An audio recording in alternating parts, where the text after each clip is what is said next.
91X, it's Marty and Danielle on with two of our favorite people in music. It is Nick Hexum and Peanut of 311. Hey, guys. Hey, thanks for having us. People always want to know what the hell's going on in the background. So let's just get that out of the way. What the hell's going on in the background, Nick?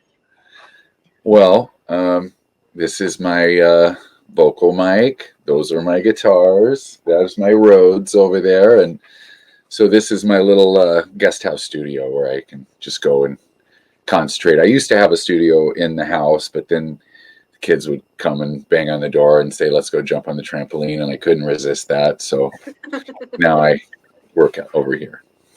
And where's the sexy place you're in, Peanut? I'm in my closet. It has paintings that I don't have up anymore, and a literal basket of shoes. I stopped putting them in any kind of order that I could see them all in, and I just throw them in this black hole of a bucket of a bag that I got that I believe is Martha Stewart. I think it's the only thing by Martha Stewart I have, and it's full of shoes. Is and that I go into it every once in a while. A cedar closet, right? Oh yeah, no moths in here. No moths. Yeah. And what keeps my shoes safe? And what cities are you both in? We're in San Diego. I'm in Woodland Hills right now. I'm in La Cañada. Yeah. Okay. California. Yeah. Yep. SoCal. Yeah. Same these. 30 years on, 311 have been giving it to us. Okay, so Wikipedia, though, is messing around with 1988 and not 1990. Have you seen this? Yeah. Makes me itch. Makes both of us itch. Did you see that? Both of us itch. We're like, oh, God. But you've been on 30 years. There's been some new data when you talk about streaming numbers. 98 million streams for the band. How does that make you feel? You saw that. So cool. I love that.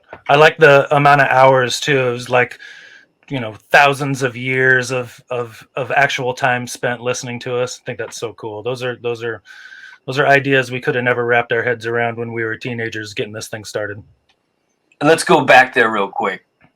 1994, Sacramento, the community center. You guys are opening up for Oingo Boingo. It's my first show out of town with my radio station in Reno. I'm wide-eyed. We get a backstage pass. It's the most amazing thing. I also see some other wide-eyed people backstage. It happens to be you guys who probably are pinching yourselves that you're opening up for Oingo Boingo. Setlist.com gives us all the way back to like November of that year of your first shows. How early on in 311's evolution were those shows? I mean, was your first tour, I got to believe? Well, we did some touring in 93 in vans, and then we got an RV. But were we in a bus by the Boingo tour? I don't know, but we were definitely like, hanging out with the cool kids and, pretty intimidated. And I do recall that they supremely hazed us on the very last show, which was at the Greek in Berkeley, where they like put baby powder all over the drums and filled our water bottles with alcohol and put duct tape all over the stage, just to mess with us. So that's we've done that to opening bands now and then, just a little good-natured pranking, but they did us good. Kind of a rite of passage, right? Like if you're going to be on tour with us, or sounds like you guys have done it to other people. Who was the jokester in Oingo Boingo? God, I don't know. Oh, I remember their drummer was so nice. He wore that pyramid on his head, like a wire pyramid that he would just always have in his head for like channeling energy. And we were like, balance. Yeah. Yeah, I don't know. It was a team effort. It was, it was probably more the crew than the band. Yeah. The band was just doubling over in laughter, especially when our drum tech came out to fix something because the drum set was just all torn apart, more or less. But you couldn't tell when you walked up to it. And they handcuffed him to the rack. So he was stuck there standing for 30 minutes. I think someone gave him a beer. If you're going to be here, you might as well enjoy yourself. It was great. And it was because it was our first tour, like our first, semi-national tour, our first big shows. We were playing theaters and small amphitheaters, and it was their last tour, more or less. They did other Halloween shows, but I think that was their last like multi-state tour, and it was incredible. They flew everywhere. That's how badass Oingo Boingo was back in the day. They're like no tour buses, no hanging out at the show. It was, we'll fly in day of and rock your face off. We did a little bit of hazing of Danny Elfman on our radio show because I don't know if you've seen him on his Instagram. He's trying to find the cannibalistic chicken in his coop. And we played the audio back of Danny Elfman slowly going crazy on the air, going, what is he doing? He's Sherlocking this cannibalistic chicken. Anyway, he figured it out finally weeks later. But we're fans of Oingo Boingo. One of the Halloween show mainstay cities has been 91X's in San Diego. So we're way familiar with that. So I wanted to bring it up. But you guys, 30 years on, celebrating the music from way back then. You were my, oh my God, I found this. You were my own personal band. Because at the radio station, they're like, oh, here's this free 311 Grassroots promo CD. Like we've all done with, one band or another. Like it was your special band. So I was extra excited about that show, and I've always held you very close to my heart. Those days, can we reflect on them before you guys do the stream show playing that album, Grassroots front to back? Can we reflect on that? We are already. It's just a fun trip down memory lane to think about how wide-eyed and excited we were by everything at that point. And I do recall 91X was playing homebrew when other people weren't. So thank you for that.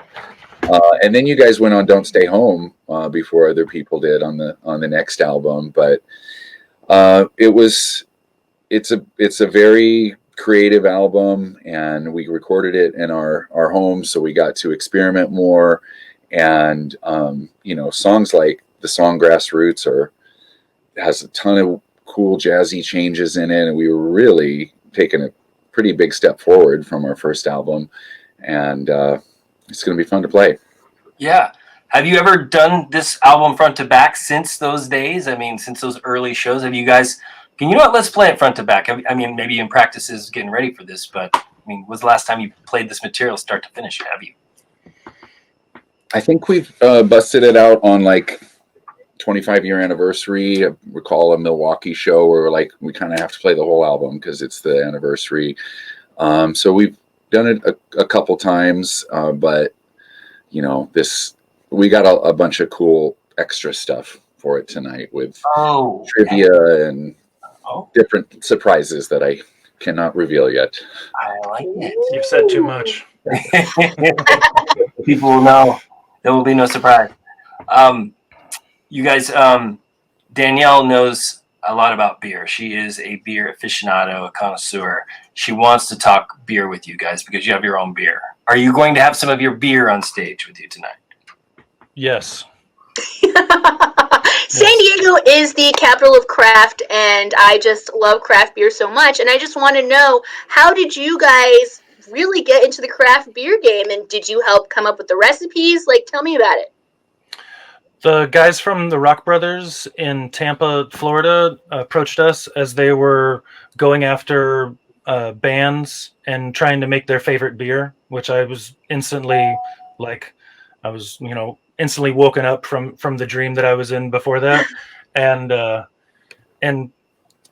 they thought that our audience would love it. And I totally agreed. And it's just one of those things, like the cruise has been for us, that if you stick around long enough, these opportunities are going to come out of the woodwork because of the foundation that we laid in place. And it's just a marriage made in heaven. We did make the recipe for all of our beers with with Eric, their brewmaster, who's a genius. And it's just fun.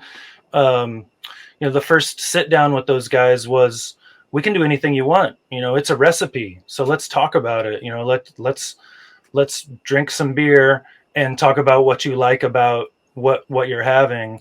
And I was like, why haven't we done this for 20 years? This is the greatest thing. And it's so much fun, because it breaks down those barriers of business while pulling something off that is good for everybody, So it was great first thing we did was the amber ale, which is a really hoppy, 5.7 modern amber, which I'm really proud of and I love very much. But as soon as we were even talking about that, I was like, well, we need to make an 11.3 triple and really come to town throwing fists. And that's what the Beautiful Disaster turned into, and that's what I'll have when we're playing tonight. And we've made commemorative cans. If you're not drinking 311 beer, what beer are you drinking? I love all the local stuff here in LA.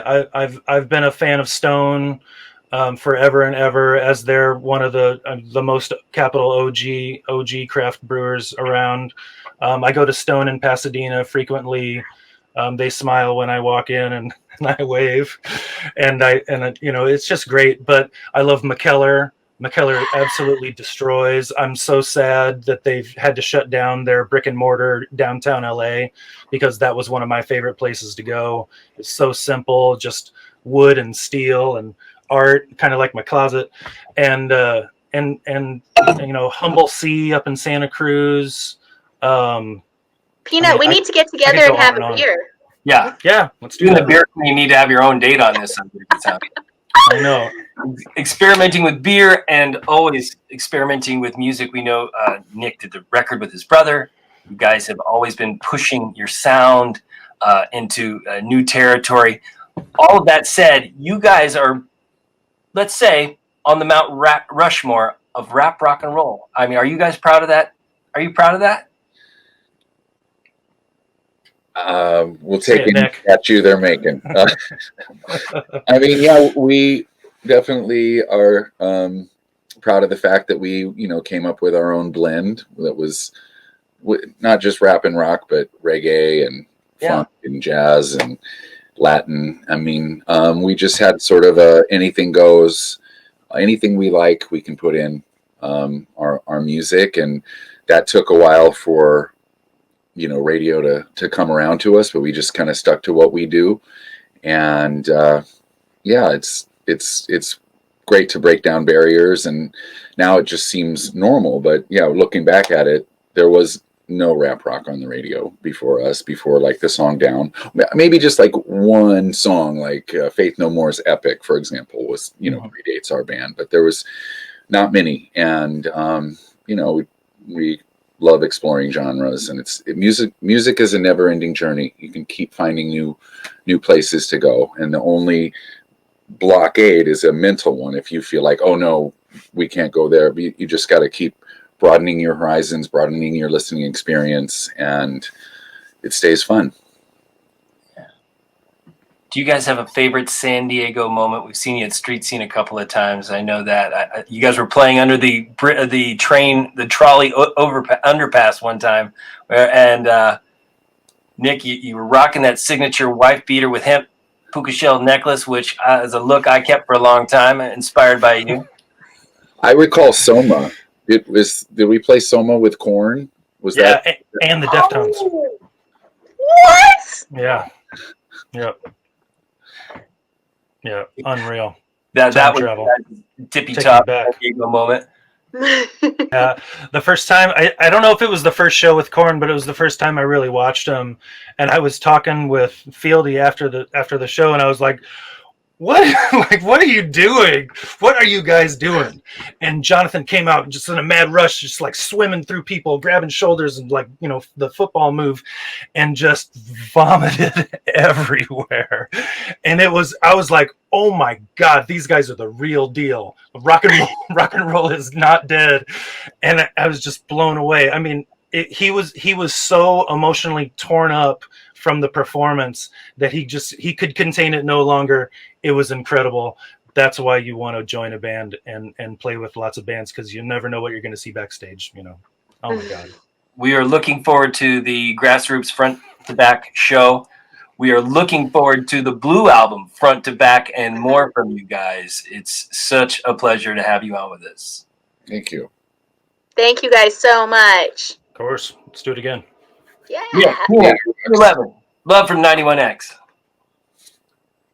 Hey. Hey, Peanut, anytime you want to get a beer, you're down in San Diego, hit me up, dude. I'll take you to all the good spots. Oh man, that sounds so good. I mean, God, you guys have so many good choices out there. It's insane. Well, she's your tour guide, dude. She's locked in on everybody. I'm sure you have your own ins, but Nick, have a great show tonight. So good. Thank you, guys. You look happy and healthy. I mean, Peanut, that closet could use a little work, but you know what? You're still looking good. Keeping it real. 91X.